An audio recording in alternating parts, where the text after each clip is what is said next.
उसे मिलेगा जो आप कर रही हो, वो आपके कर्मों का फल आपको मिलेगा। इसलिए पति के साथ बुरा व्यवहार ना किया जाए, नहीं तो उसका दंड मिलेगा। और पुरुष को भी चाहिए कि पत्नी के साथ बुरा व्यवहार ना हो, नहीं उसका भी दंड हमें मिलता है।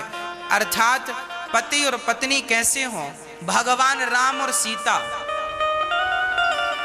भगवान राम और सीता कैसे रहते थे? एक दूसरे के पूरक हैं। पत्नी हमेशा पति की पूरक रही है और पति हमेशा पत्नी का पूरक रहा है।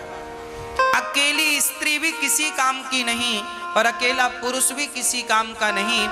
दोनों जब मिलते हैं तो 100 होते हैं, नहीं तो 50-50 हैं। इसलिए आप दोनों शक्ति हैं, अकेले नहीं। भगवान राम और सीता दोनों पति पत्नी थे, कितने आनंद से रहते थे। कृष्ण और रुक्मणी कितने आनंद से रहते थे। कृष्ण और राधा, राधा भी पत्नी है, भगवान की विवाह हुआ है, राधा के साथ कृष्ण कितने आनंद से रहते। आज भी मंदिरों में राधा के साथ ही खड़े हैं। जब भगवान अपनी गृहस्थी बड़े आनंद से चलाते हैं तो भगवान हम लोगों को यही तो संकेत देते हैं, तुम भी गृहस्थ में रहो, पर गृहस्थी तरीके से चलाओ। पति कोई गलती करे तो पत्नी उसे समझाए, उसे कहे बात सही है, पर झगड़ा ऐसा ना हो कि आपके रिश्तों में खटास आ जाए। पत्नी गलती करे तो पति समझाए, इतना झगड़ा ना करो कि रिश्तों में खटास आ जाए।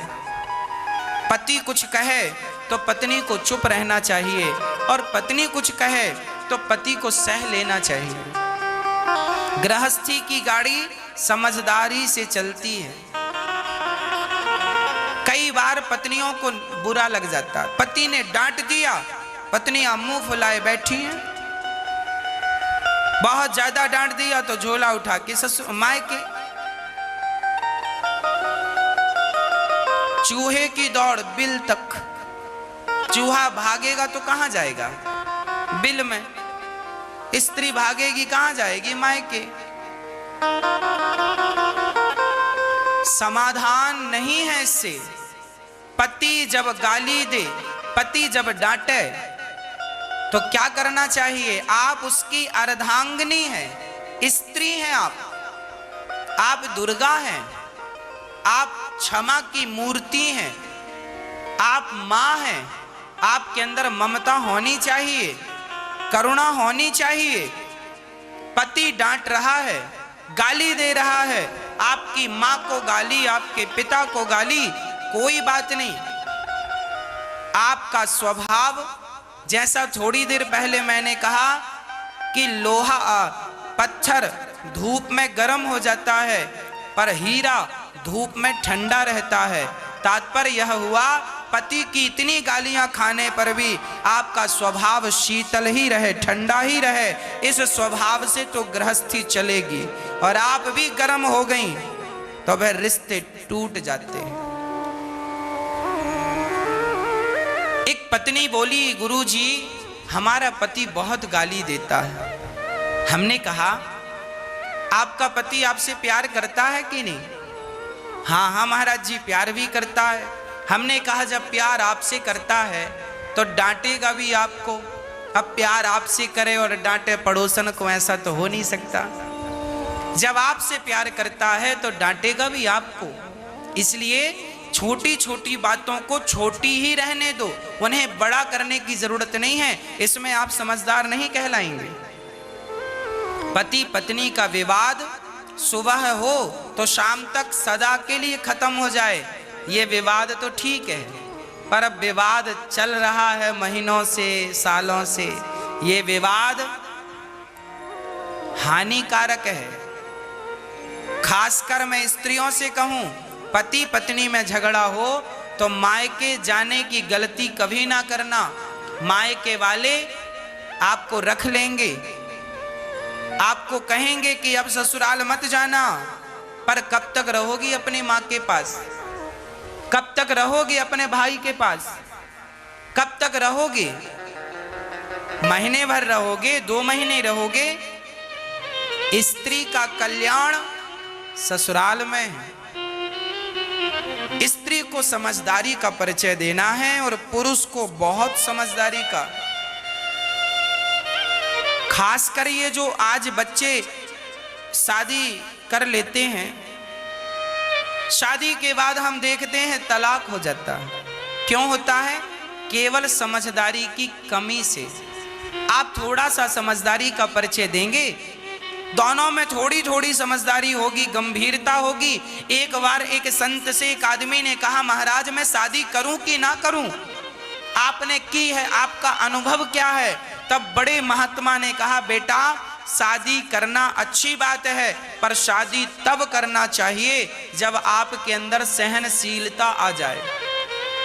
यदि सहनशीलता है तो शादी कर लेना, और सहनशीलता नहीं है तो शादी बिल्कुल ना करना।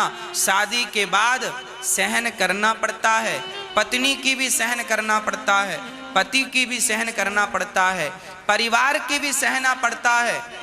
शादी कर लोगे, पति पत्नी आप हो, कल भाई ताना मारेगा, कमाता कुछ नहीं है, खाता रहता। जेठानी ताना मारेगी, देवरानी ताना मारेगी, कुछ कमाता धमाता नहीं है, खाती रहती है, टुकड़ों पे पलते रहते हो। कोई भी कुछ भी कह सकता है। इन सारी बातों को सहन करना चाहिए, और सहन करते हुए अपनी गृहस्थी बड़े आनंद से चलाना चाहिए। और मैं आपको एक निवेदन और कर दूं, आज मैं देखता हूं भाई भाई, छोटा भाई कमाता है, बड़ा भाई खाता है, या बड़ा भाई कमाता है, छोटा भाई खाता है। जो आदमी कमाता है ना, बड़ा भाई कमाता है, तो बड़े भाई की पत्नी छोटे भाई को ताना तो मारेगी, देवर को, है मेरा देवर पड़ा पड़ा खाता, कुछ कमाता तो है नहीं। इसलिए मैं कहता हूं, आपको किसी के टुकड़ों पे पलने की जरूरत नहीं है।